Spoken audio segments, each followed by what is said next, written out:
Hi everyone, I'm Meredith Walker, and in this video I'm going to show you how to create a wrapped canvas frame in Adobe Photoshop CS6 with image wrap. Now, just as in my other video, I am not going to show you how to actually print the canvas, trim it, and stretch it onto a wooden frame. Rather, I'm going to show you how to set your image up in Photoshop and give it the border that it needs in order to be wrapped around the frame and secured to the frame with staples. So we need to talk a little bit about canvas options and what the image wrap entails. So in a previous video I showed how to set up a solid color wrap, which is a gallery wrap, and this one I'm going to show how to set up an image wrap. So what we're going to be doing with the image wrap is selecting a portion of the photograph, copying it, and then stretching it onto the border of the canvas frame to give it an illusion that the photograph is actually wrapping around the whole frame itself. So what we're going to do, I'm going to show you my frame. This is my frame, wooden frame, 8 by 10 in dimension, and the frame edge is 2 inches tall, and it will need a 1/2 inch to wrap around the back. So that's very important to remember.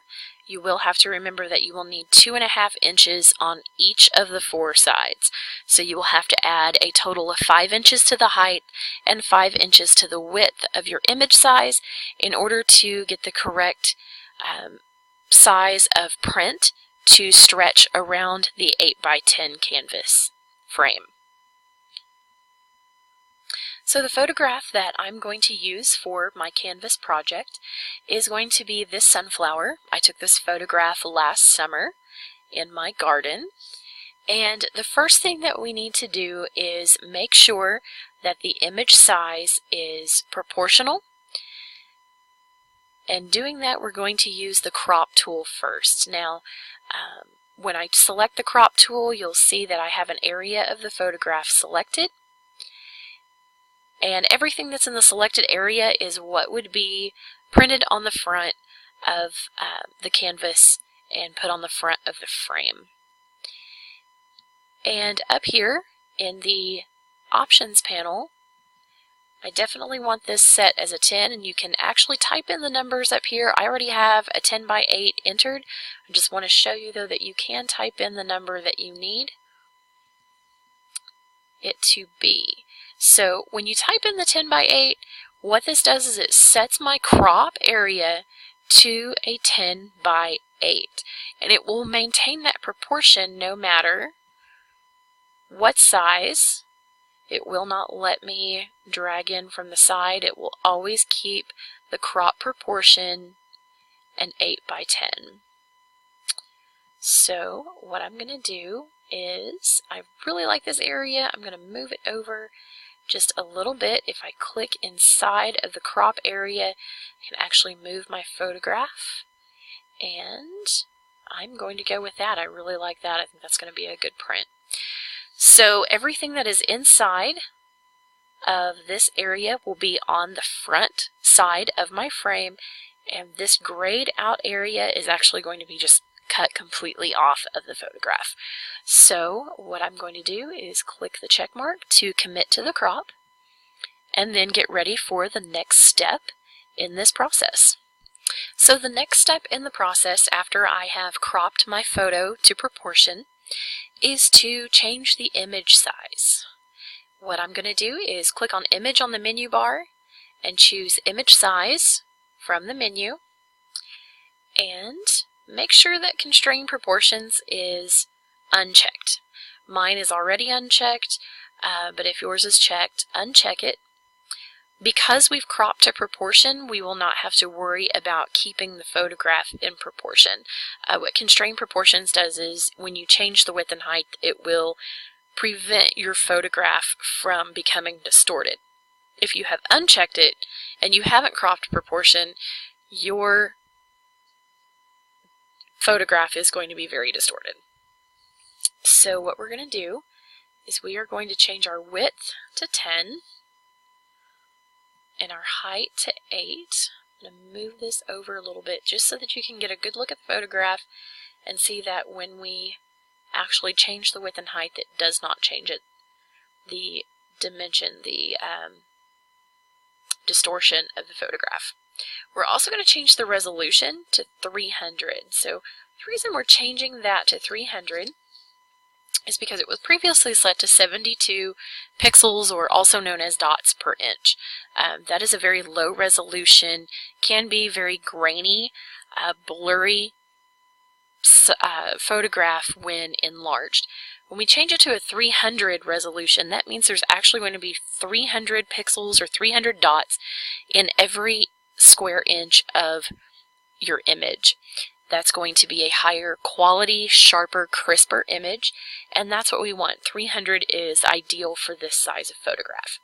So 10 by 8 and 300, we're going to click OK, and it's going to make it huge on my screen.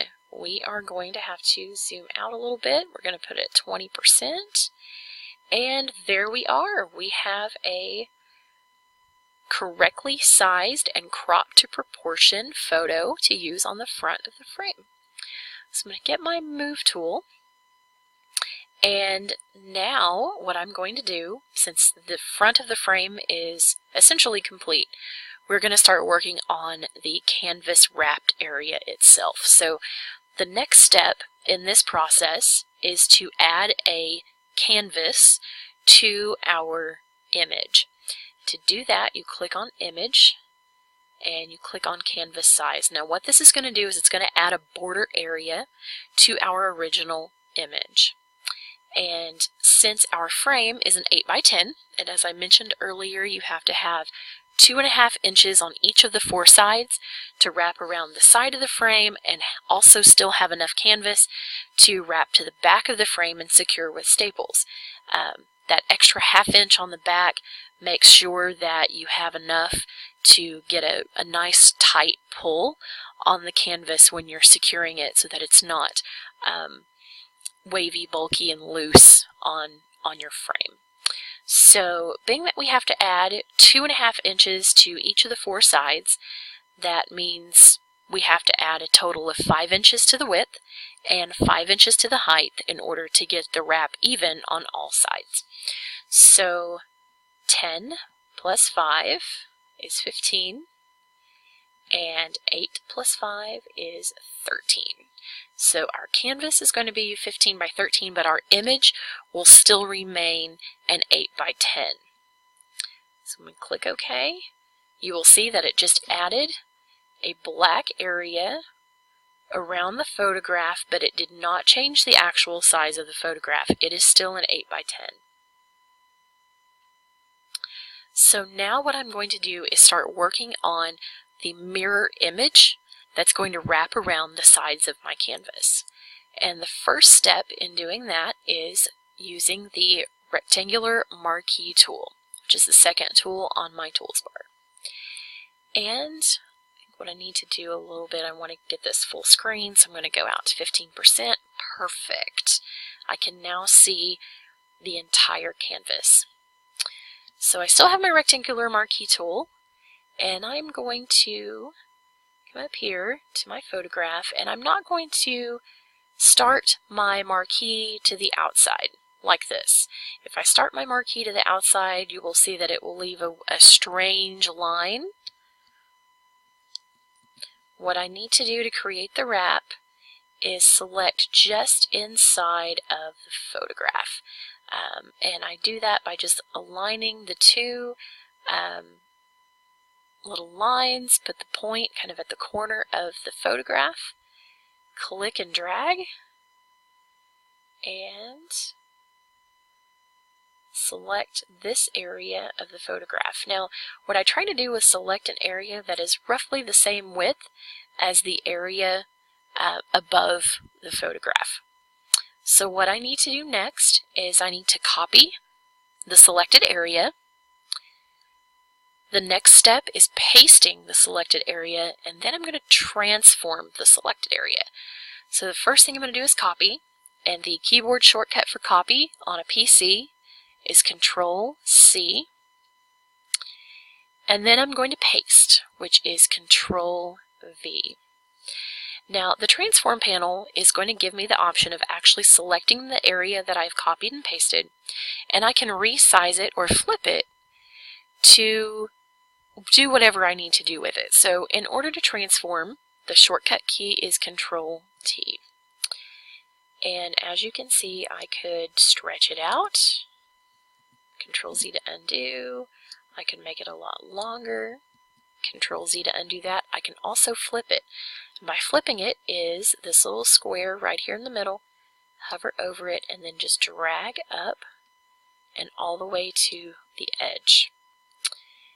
Then I want to commit to it, so I'm going to click the check mark, and voila, we have a mirror image of the top of our photograph. And as you can see on the layers panel, it has added an extra layer to my work. So now I need to repeat this process for the other 3 sides. And in doing so, I have to make sure that I've selected the background before I start the next slide. Because if I do not select the background, it's just going to copy a non-existent area on layer 1, and it will be frustrating. So make sure every time that you have successfully created a new layer for the wrap that you go back to the background before starting on your next side. So I'm going to start just right up here. This is an area that's actually not going to copy, and that is perfectly alright. We just need to get the width area to work out appropriately. So this looks about, it looks like that'll be okay. So remember, Control C to copy, Control V to paste, Control T to transform, which selects that copied and pasted area. I'm going to click on this square. I'm going to flip it. I'm going to click on my check mark to commit. As you can see, it's almost seamless. It's as if this photo is just continuing on. Back to the background. And I find it just easier to start over here and drag over. And again, Control C to copy, Control V to paste, Control T to transform, and drag down. We have another sunflower. Now you can start to see that you're going to have black squares in the corner, and that is perfectly okay, because when you go print the canvas and you go to wrap it, you're actually going to use a pair of scissors and cut from this corner all the way to this corner, and use that as a split to help you wrap the corners of the frame itself. That's part of the trimming process, and really that it's this creation of this square and the diagonal cut makes your wrap a lot cleaner, crisper, and less bulky on the corners. I think what I'm going to do is I'm going to transform this a little bit because I see it came out just a little bit short.